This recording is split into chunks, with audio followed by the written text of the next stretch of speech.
Alright guys, TouchGrabby back again today. Hope you're all enjoying your Wednesday so far. In the last 24 hours, a hell of a lot has happened. Later today, we're going to talk about this God RX change confirmed on the Minnesota Rocker for Exceed. But first of all, we're going to talk about Crimsix versus the Toronto Ultra. This past weekend at the, well, what was it? The Toronto home series. Toronto had to have a fantastic weekend to make it out into the top 8 seeding for champs. They actually won the weekend in that Game 5 round 11 fashion. We talked about beating out the Huntsman in that kind of asterisk series with their pristinely lag out situation. Then they got past Empire, then they got past Atlanta FaZe in the Game 5 round 11 to win the championship and go into 7th place in the seedings. Massive weekend for them, and a lot of the top teams are looking at Toronto thinking, damn, how the hell did they manage to pull this one off? Now, a lot of people are saying, including, as well, Crimsix will talk about in a few minutes time here, that they are abusing this new cheat that has been discovered in the game. It's effectively a glitch. We'll look at exactly how we do it in a second here, if you guys want to abuse it for yourself. And honestly, the more exposure this gets, the more chance Infinity Ward have actually fixing this before champs, which of course is the ideal scenario,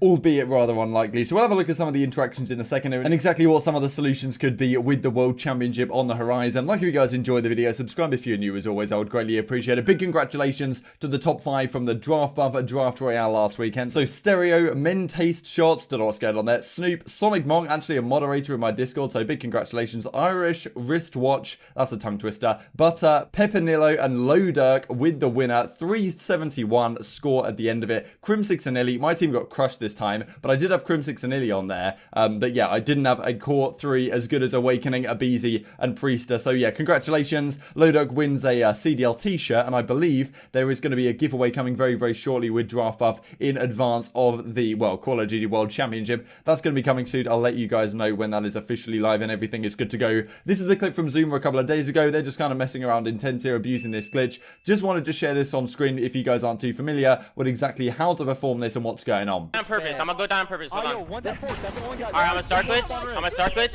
Alright, yo, 2 rock, 1 pushed up our crates. He's pushed up our P2 and 2 at old. I'm going around, bro. So effectively, this has been a thing in previous CODs as well, but it seems like a pretty major oversight, right? When you're watching a kill cam, you can bring up the start menu, and that will give the perspective of the person who killed you in the kill cam, and therefore you can see where their teammates are on the minimap, as opposed to your teammates when you have the start button and you bring this big map up on screen. Major issue, of course. This does mean that you can just die and get effectively free information. You just bring up the start button, and you can see exactly where all the players are on the enemy team, and, well, who's going for a long wrap, that kind of stuff. I think it is a few seconds delayed, but it still gives you a good idea. If someone's sneaking all the way through for spawns, you get an idea of where they're playing, even if it is a few seconds in arrears. Now, one alternative to this could just be to disable kill cams. So as in the CDL rules right now, the kill cams are of course enabled, and that does have some advantages that we did discuss a couple of days ago. The fact that when you're going on a hardpoint rotation, sometimes you want to hold your kill cam so that you only spawn in when your, when your spawn is going to be anchored towards the new hill.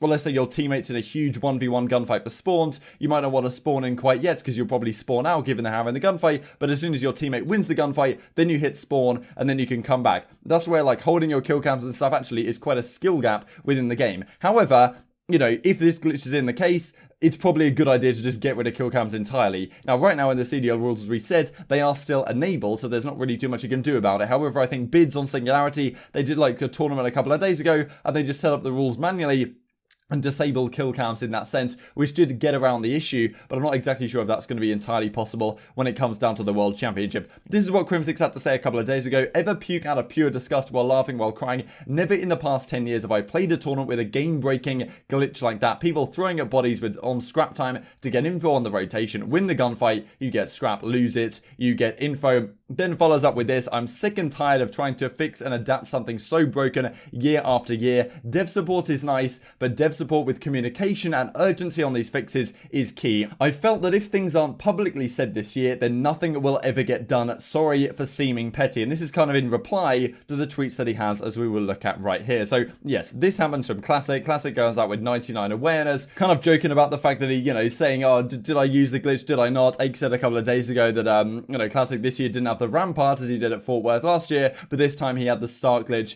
to get all the info on those rotations. And Crimsix says 0 awareness once the patch hits though. Now, Credit CDL Intel says patch, and from Crimsix's follow-on tweets, doesn't really look like he's implying that there actually is a patch that he's aware of, more that, well, if there is a patch, then it's going to be a bit of an issue. So, it seems like Crimsix is kind of joking around. However, that's not really how it turns out. So, some replies here, quality at here. Crim, do you know Bant spawned P1 just as Shotzzy Shotzi was running through back hotel, and they saw him cross the back door of pool hall, which is why they knew he was there. So the clip we looked at a couple of days ago, I'll put this on screen for you guys in a second because someone does tweet it in reply to this thread. But basically, Shotzi was all the way on the flank, goes all the way through to one side of the spawn, and well, the Toronto guys seem to know that he's somewhere in that corner, even though it doesn't look like they ever saw him. However, well, Classic is saying that actually Bance did see him cross from hotel over towards that back P2 pool area, or a P4 pool area, and that's how they knew he was there. But Crimsix isn't so convinced. Okay, so why won't you / your teammates make a $5,000 bet with me using your team's in-game comms in this given situation to determine how you knew to check back pool? So the communications are all recorded on the CDLs end. You might have seen a couple of clips come out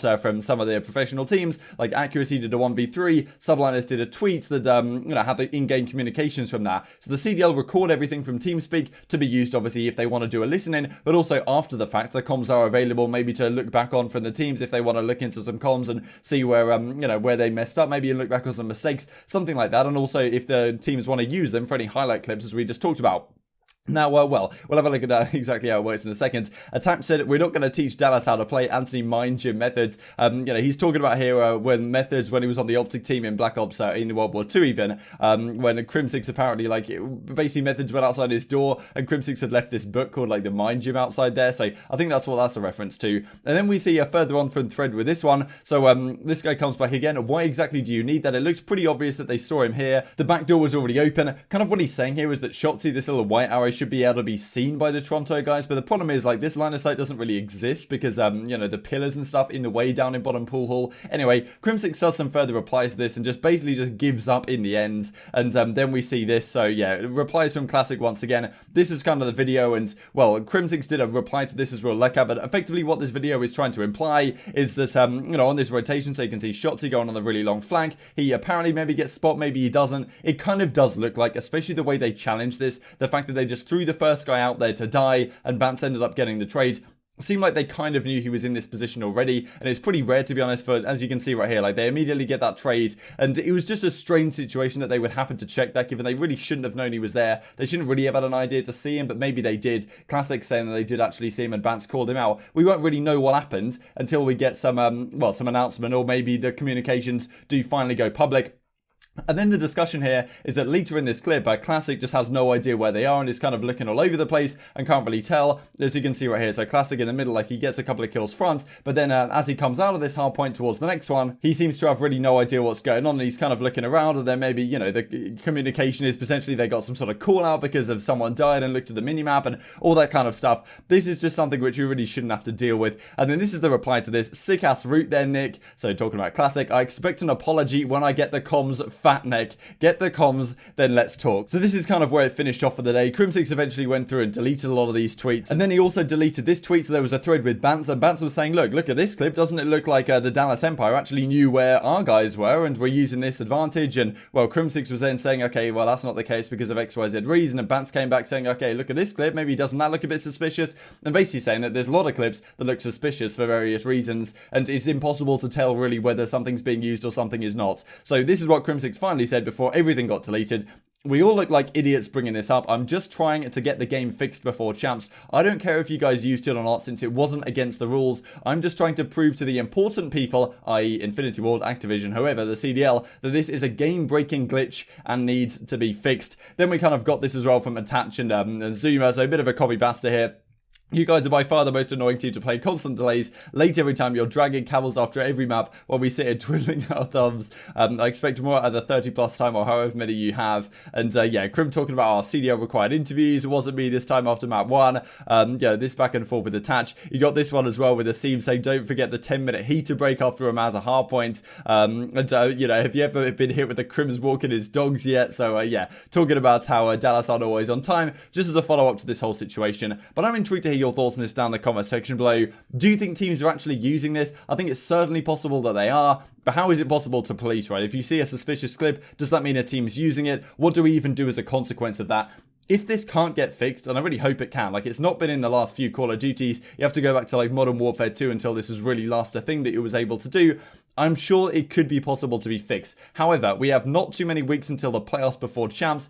If it isn't fixed by then, what do they do, right? Do we change the CDL rules such that instead of, well, kill cams being enabled, kill cams are now disabled, and you kind of lose that skill gap I discussed, but then at least you don't have to worry about this glitch being in the game. There's a number of benefits and costs to this, but I just thought it was interesting that the intensity of this back and forth here on Twitter, and well, accusations all over the shop. CoD Twitter has definitely lost the plot, and to be frank, I don't blame them. Just to finish off the video then, this also comes out with regards to the RAM. Now, Parasite has been a player that's using the RAM quite a lot in scrims right now, and for Parasite's team right now, and well, the discussion is that it's OP and it shouldn't be allowed. And I thought this is pretty interesting back and forth. It's not OP if one player on a team is using it. That's called meta.